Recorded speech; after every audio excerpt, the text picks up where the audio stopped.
9 live ನ್ಯೂಸ್ಗೆ ಸ್ವಾಗತ. ನಾನು ದಿಯಾ. ಈಗ ಮೊದಲಿಗೆ ಈ ದಿನದ ಹೆಡ್ಲೈನ್ಸ್. ಹುಬ್ಬಳ್ಳಿ ಧಾರವಾಡ ಮಹಾನಗರ ಪಾಲಿಕೆ ಪೌರಕಾರ್ಮಿಕರ ಅಹೋರಾತ್ರಿ ಪ್ರತಿಭಟನೆ ಸ್ಥಳಕ್ಕೆ ಮಹಾಪೌರರ ಜೊತೆಗೆ ತೆರಳಿ ಬೇಡಿಕೆ ಆಲಿಸಿದ ಶಾಸಕ ತೆಂಗಿನಕಾಯಿ. ಸ್ಥಳೀಯ ಮಟ್ಟದಲ್ಲಿ ಈಡೇರಿಸಬಹುದಾದ ಬೇಡಿಕೆಗಳನ್ನು ಕೂಡಲೇ ಈಡೇರಿಸುವ ಭರವಸೆ. ಮುಂಡರ್ಗಿ ಪೊಲೀಸರು ಭರ್ಜರಿ ಕಾರ್ಯಾಚರಣೆ, ಐನಾತಿ ಕದಿಮರು ಕೊನೆಗೂ ಅಂದರ್.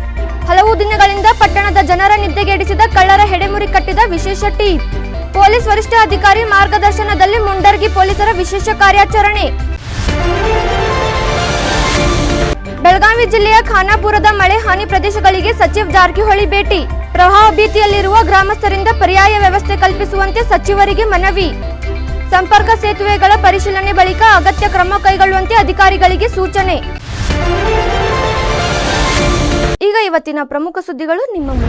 ಗದಗ ಜಿಲ್ಲೆಯ ಮುಂಡರ್ಗಿ ಪೊಲೀಸ್ ಠಾಣಾ ವ್ಯಾಪ್ತಿಯಲ್ಲಿ ಹಲವಾರು ವಸ್ತುಗಳು ಕಳ್ಳತನವಾಗಿದ್ದು, ಈ ಕುರಿತಾಗಿ ಪ್ರಕರಣ ದಾಖಲಾಗಿತ್ತು. ಈ ಹಿನ್ನೆಲೆ ಜಿಲ್ಲಾ ವರಿಷ್ಠ ಅಧಿಕಾರಿಗಳ ಮಾರ್ಗದರ್ಶನದಲ್ಲಿ ವಿಶೇಷ ತಂಡ ರಚಿಸಿ ಕೊನೆಗೂ ಕಳ್ಳತನ ಪ್ರಕರಣ ಭೇದಿಸುವಲ್ಲಿ ಪೊಲೀಸರು ಯಶಸ್ವಿಯಾಗಿದ್ದಾರೆ. ಈ ಹಿನ್ನೆಲೆ ಜಿಲ್ಲಾ ಪೊಲೀಸ್ ವರಿಷ್ಠಾಧಿಕಾರಿಗಳ ಮಾರ್ಗದರ್ಶನದಲ್ಲಿ ವಿಶೇಷ ತಂಡ ರಚಿಸಿ ಕೊನೆಗೂ ಕಳ್ಳತನ ಪ್ರಕರಣ ಭೇದಿಸುವಲ್ಲಿ ಪೊಲೀಸರು ಯಶಸ್ವಿಯಾಗಿದ್ದಾರೆ. ಹೌದು, ಮುಂಡರ್ಗಿ ನಗರದ ಹೇಮರೆಡ್ಡಿ ಮಲ್ಲಮ್ಮ ಬಡಾವಣೆಯಲ್ಲಿರುವ ಶರಣಪ್ಪ ಚನ್ನಬಸಪ್ಪ ಶೆಡ್ಲಿಗೇರಿ ಎಂಬುವರ ಬಯಲು ಜಾಗದಲ್ಲಿ ಇರಿಸಿದ್ದ ರೂಟಾವೇಟರ್ ಒಂದು ಕಳ್ಳತನವಾಗಿತ್ತು. ಜತೆಗೆ ಮುಂಡರ್ಗಿ ಪೊಲೀಸ್ ಠಾಣಾ ವ್ಯಾಪ್ತಿಯ ಇತರೆ ಕಡೆಗಳಲ್ಲಿ 2 ಟ್ರ್ಯಾಕ್ಟರ್ ಟ್ರೇಲರ್ಗಳು ಮತ್ತು 1 ವಾಟರ್ ಟ್ಯಾಂಕರ್ ಸೇರಿ ಒಟ್ಟು 8.50 ಲಕ್ಷ ರೂಪಾಯಿ ಮೌಲ್ಯದ ವಸ್ತುಗಳು ಕಳ್ಳತನವಾದ ಬಗ್ಗೆ ದೂರು ದಾಖಲಾಗಿತ್ತು. ಈ ಹಿನ್ನೆಲೆ ಪೊಲೀಸ್ ವರಿಷ್ಠಾಧಿಕಾರಿ BS ನೇಮಗೌಡ ಹಾಗೂ additional SP MB Sankad, Nargund ಉಪವಿಭಾಗದ DSP ಪ್ರಭುಗೌಡ ಕಿರೇದಹಳ್ಳಿ ಮಾರ್ಗದರ್ಶನದಲ್ಲಿ ಮುಂಡರ್ಗಿ ಪೊಲೀಸ್ ಠಾಣೆಯ ಇನ್ಸ್ಪೆಕ್ಟರ್ ಮಂಜುನಾಥ್ ಕುಸಗಲ್ ಹಾಗೂ ಸಿಬ್ಬಂದಿಗಳು ಕಾರ್ಯಾಚರಣೆ ನಡೆಸಿ ಪ್ರಕರಣ ಭೇದಿಸುವ ಮೂಲಕ ಕಳ್ಳತನ ಮಾಡಿದ ಆರೋಪಿಗಳನ್ನು ಬಂಧಿಸುವಲ್ಲಿ ಯಶಸ್ವಿಯಾಗಿದ್ದು, ಬಂಧಿತರ ವಿಚಾರಣೆ ನಡೆಸಿದ್ದಾರೆ. ಇನ್ನು ಪೊಲೀಸರ ಈ ಕಾರ್ಯಕ್ಕೆ ಸದ್ಯ ಸಾರ್ವಜನಿಕ ವಲಯದಲ್ಲಿ ಭಾರೀ ಪ್ರಶಂಸೆ ವ್ಯಕ್ತವಾಗಿದೆ.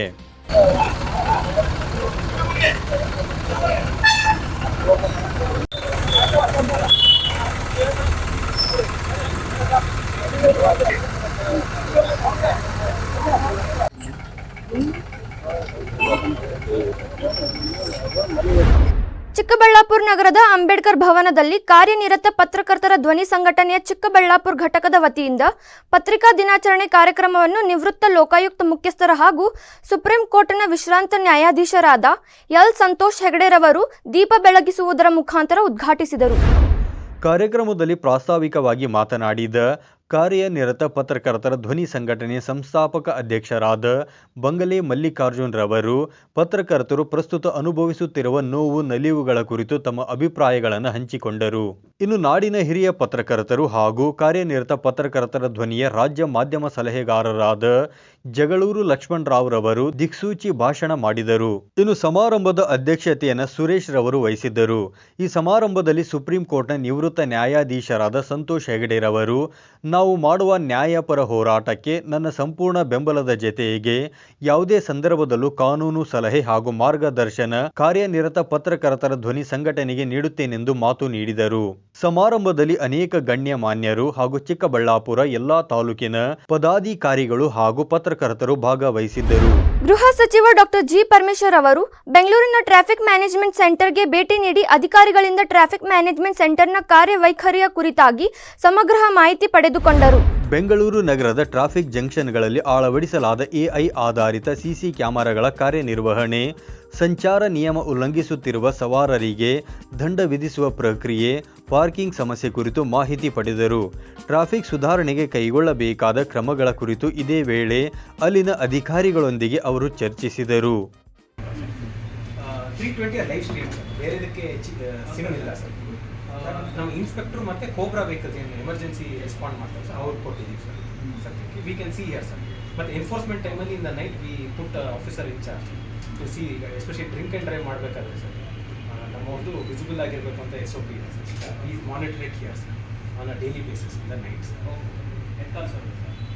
ಈ ಸಂದರ್ಭದಲ್ಲಿ ನಗರ ಪೊಲೀಸ್ ಆಯುಕ್ತ ಬಿ ದಯಾನಂದ್, ಸಂಚಾರ ವಿಭಾಗದ ಜಂಟಿ ಆಯುಕ್ತ ಎಂಎನ್ ಅನುಚೇತ್, ಡಿಸಿಪಿ ಕುಲದೀಪ್ ಕುಮಾರ್ ಜೈನ್ ಮತ್ತಿತರ ಅಧಿಕಾರಿಗಳು ಹಾಜರಿದ್ದರು. ಸುದ್ದಿ ಮುಂದೆ ಚಾನೆಲ್ ಇದೀಗ ಸೋಷಿಯಲ್ ಮೀಡಿಯಾಗಳಾದ ಯೂಟ್ಯೂಬ್, ಫೇಸ್ಬುಕ್ ಹಾಗೂ ಇನ್ಸ್ಟಾಗ್ರಾಂನಲ್ಲೂ ವೀಕ್ಷಿಸಬಹುದು.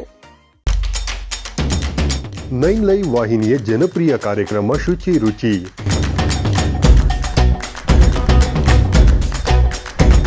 ಪ್ರತಿ ಶುಕ್ರವಾರ ಮಧ್ಯಾಹ್ನ 1:30 ಪ್ರಸಾರ, ಮತ್ತೆ ಭಾನುವಾರ ಸಂಜೆ 6 ಗಂಟೆಗೆ ಮರುಪ್ರಸಾರ. ಅಡುಗೆ ಮಾಡೋ ಹವ್ಯಾಸ ನಿಮ್ಮದಾಗಿದ್ದರೆ ಈಗಲೇ ಕರೆ ಮಾಡಿ ಹೆಸರು ನೋಂದಾಯಿಸಿಕೊಳ್ಳಿ. ನಮ್ಮ ದೂರವಾಣಿ ಸಂಖ್ಯೆ 7411784976. ತೆರೆಮರೆಯಲ್ಲಿರುವ ಗಾನ ಪ್ರತಿಭೆಗಳಿಗೆ ಅದ್ಭುತ ವೇದಿಕೆ ಒದಗಿಸುವ ನಮ್ಮ ದಿಗ್ಗಜರು ಈಗ ನಿಮ್ಮ ಮನೆಗಳಿಗೆ ಲಗ್ಗೆ ಇಡಲು ಸಿದ್ಧವಾಗಿದೆ. ಇನ್ನು ಪ್ರತಿ ಶನಿವಾರ ಮಧ್ಯಾಹ್ನ 1:30 ನಿಮ್ಮ ನೆಚ್ಚಿನ 9 ಲೈವ್ ವಾಹಿನಿಯಲ್ಲಿ ಪ್ರಸಾರಗೊಳ್ಳಲಿದೆ. ಮತ್ತೆ ಮರುಪ್ರಸಾರ ಭಾನುವಾರ 1:30. ನಿಮಗೂ ಗಾಯನದಲ್ಲಿ ಆಸಕ್ತಿ ಇದ್ದು ಉತ್ತಮ ವೇದಿಕೆ ಲಭಿಸುತ್ತಿಲ್ಲವೆಂದರೆ ಚಿಂತೆ ಯಾಕೆ? ಕೂಡಲೇ ನಮ್ಮ ದೂರವಾಣಿ ಸಂಖ್ಯೆ 7349416023ಗೆ ಸಂಪರ್ಕಿಸಿ. ಕಾರ್ಯಕ್ರಮದಲ್ಲಿ ನೀವು ಪಾಲ್ಗೊಳ್ಳಿ. ಬ್ರೇಕ್ ನಂತರ 9 ಲೈವ್ ನ್ಯೂಸ್ಗೆ ಸ್ವಾಗತ. ರಾಜ್ಯ ಸರ್ಕಾರದ ಆದೇಶದಂತೆ ನೇರ ನೇಮಕಾತಿ, ನೇರ ವೇತನ ಪಾವತಿ ಹಾಗೂ ವಿವಿಧ ಹಕ್ಕುತ್ತಾಯಗಳನ್ನು ಈಡೇರಿಸುವಂತೆ ಆಗ್ರಹಿಸಿ ಹುಬ್ಬಳ್ಳಿಯಲ್ಲಿ ಪೌರ ಕಾರ್ಮಿಕರ ಅಹೋರಾತ್ರಿ ಧರಣಿ ಸತ್ಯಾಗ್ರಹದಲ್ಲಿ ಶಾಸಕ ಮಹೇಶ್ ಟಂಗಿನಕಾಯಿ ಭಾಗವಹಿಸಿ ಅವರು ಬೇಡಿಕೆಗಳನ್ನು ಆಲಿಸಿದರು.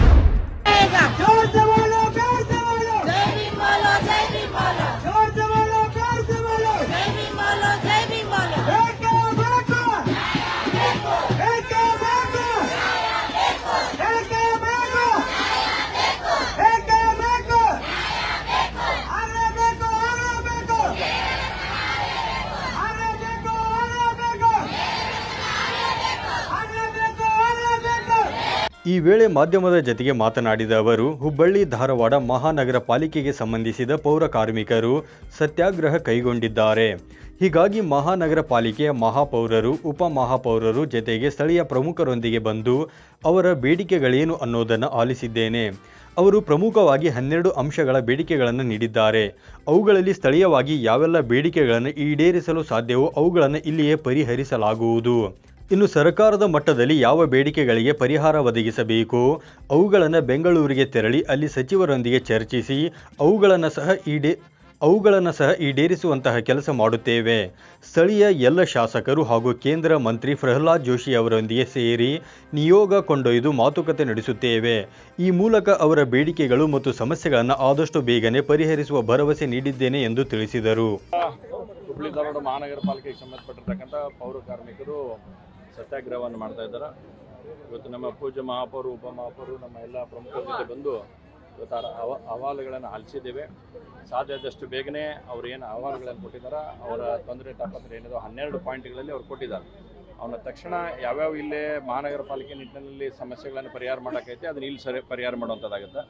ರಾಜ್ಯ ಮಟ್ಟದಲ್ಲಿ ಹೋಗಿ ಮಿನಿಸ್ಟರ್ ಜೊತೆ ಕೂತ್ಕೊಂಡು ಏನು ಪರಿಹಾರ ಮಾಡೋಕ್ಕೋ ಆ ವಿಷಯಗಳನ್ನು ಬೆಂಗಳೂರಿಗೆ ಹೋಗಿ ಒಂದು ನಿಯೋಗವನ್ನು ಕೂಡ ತೆಗೆದುಕೊಂಡು ಹೋಗಿ ಅಲ್ಲಿ ಕೂತ್ಕೊಂಡು ಅಲ್ಲಿ ಅವ್ರ ಜೊತೆ ನಮ್ಮೆಲ್ಲ ಸ್ಥಳೀಯ ಶಾಸಕರೆಲ್ಲರೂ ಸೇರಿ, ಮಾನ್ಯ ನಮ್ಮ ಲೋಕಸಭಾ ಸದಸ್ಯರು, ಮಂತ್ರಿಗಳಾಗಿರ್ತಕ್ಕಂಥ ಪ್ರಹ್ಲಾದ್ ಅವರ ನೇತೃತ್ವದಲ್ಲಿ ಎಲ್ಲರೂ ಸೇರಿ ಅಲ್ಲಿ ಹೋಗಿ ಮಾತಾಡಿ ಈಗೇನು ಪೌರ ಕಾರ್ಮಿಕರ ಸಮಸ್ಯೆಗಳಿದಾವ ಅವನ ಪರಿಹಾರದ ನಿಟ್ಟಿನಲ್ಲಿ ನಾವೆಲ್ಲರೂ ಮಾಡಿಕೊಡ್ತೀವಿ ಅಂತಕ್ಕಂಥ ಮನವರಿಕೆಯನ್ನು ಅವ್ರು ಮಾಡಿದ್ದೇವೆ. ಹೀಗಾಗಿ ಆ ಸಮಸ್ಯೆಗಳಿಗೆ ಸಾಧ್ಯದಷ್ಟು ತಕ್ಷಣವೇ ಬೇಗ ಪರಿಹಾರ ಮಾಡತಕ್ಕಂಥ ಪ್ರಯತ್ನ ನಾವು ಮಾಡ್ತೀವಿ. ಈ ಸಂದರ್ಭದಲ್ಲಿ ಹುಬ್ಬಳ್ಳಿ ಧಾರವಾಡ ಮಹಾನಗರ ಪಾಲಿಕೆಯ ಮಹಾಪೌರರು, ಉಪಮಹಾಪೌರರು ಸೇರಿ ಇತರೆ ಪ್ರಮುಖರು ಶಾಸಕರಿಗೆ ಸಾಥ್ ನೀಡಿದರು. ಬೆಳಗಾವಿ ಜಿಲ್ಲೆಯಲ್ಲಿ ಅತಿವೃಷ್ಟಿ ಪ್ರವಾಹ ಸಂಭವನೀಯ ಹಿನ್ನೆಲೆಯಲ್ಲಿ ಲೋಕೋಪಯೋಗಿ ಹಾಗೂ ಜಿಲ್ಲಾ ಉಸ್ತುವಾರಿ ಸಚಿವ ಸತೀಶ್ ಜಾರಕಿಹೊಳಿ ಅವರು ಖಾನಾಪುರ ತಾಲೂಕಿನ ಪ್ರವಾಹ ಪೀಡಿತ ಮಳೆ ಹಾನಿಗಳಾದ ವಿವಿಧ ಪ್ರದೇಶಗಳಿಗೆ ಭೇಟಿ ನೀಡಿ ಪರಿಶೀಲನೆ ನಡೆಸಿದರು. ಜಾಂಬೋಟಿ ರಸ್ತೆಯ ಕುಸುಮಹಳ್ಳಿ ಸೇತುವೆ ವೀಕ್ಷಿಸಿ ಬಳಿಕ ಖಾನಾಪುರದಿಂದ ಜಾಂಬೋಟಿಗೆ ಸಂಪರ್ಕ ಕಲ್ಪಿಸುವ ಮಧ್ಯದಲ್ಲಿ ಮಲಪ್ರಭಾ ನದಿಗೆ ಅಡ್ಡಲಾಗಿ ನಿರ್ಮಿಸಿರುವ ಸೇತುವೆಯ ಸ್ಥಿತಿಗತಿಯನ್ನು ಪರಿಶೀಲನೆ ಮಾಡಿದರು. ನಂತರ ಖಾನಾಪುರ ಪ್ರವಾಸಿ ಮಂದಿರದಲ್ಲಿ ವಿವಿಧ ಗ್ರಾಮಗಳ ಜನರ ಅಹವಾಲುಗಳನ್ನು ಆಲಿಸಿದರು. ಈ ಸಂದರ್ಭದಲ್ಲಿ ಸಚಿವರನ್ನು ಭೇಟಿ ಮಾಡಿದ ಮಲಪ್ರಭಾ ನದಿ ತೀರದ ಹಿರೇಹಟ್ಟಿಹೊಳಿ ಗ್ರಾಮದ ಜನರು ಸಂಪೂರ್ಣ ಗ್ರಾಮವೇ ಜಲಾವೃತಗೊಳ್ಳುವುದರಿಂದ ಕೂಡಲೇ ಪರ್ಯಾಯ ವ್ಯವಸ್ಥೆ ಕಲ್ಪಿಸುವಂತೆ ಮನವಿ ಮಾಡಿದರು. ಮನವಿಯನ್ನು ಆಲಿಸಿದ ಸಚಿವ ಸತೀಶ್ ಜಾರಕಿಹೊಳಿ ಅವರು ಅಧಿಕಾರಿಗಳಿಗೆ ಅಗತ್ಯ ಕ್ರಮಕ್ಕೆ ಸೂಚನೆ ನೀಡಿದರು. ಈ ಸಂದರ್ಭದಲ್ಲಿ ಖಾನಾಪುರ ಶಾಸಕರಾದ ವಿಠ್ಠಲ್ ಹಲಗೇಕರ್, ಮಾಜಿ ಶಾಸಕರಾದ ಅಂಜಲಿ ನಿಂಬಾಳ್ಕರ್, ಜಿಲ್ಲಾಧಿಕಾರಿ ಮೊಹಮ್ಮದ್ ರೋಷನ್ ಸೇರಿದಂತೆ ವಿವಿಧ ಇಲಾಖೆಯ ಅಧಿಕಾರಿಗಳು ಹಾಜರಿದ್ದರು. ಇವಿಷ್ಟು ಈ ಹೊತ್ತಿನ ಪ್ರಮುಖ ಸುದ್ದಿಗಳು. ನಿರಂತರ ಸುದ್ದಿಗಳಿಗಾಗಿ ನೋಡ್ತಾ ಇರಿ 9 ಲೈವ್ ನ್ಯೂಸ್. ಇದು ಸತ್ಯದ ಪ್ರತಿರೂಪ.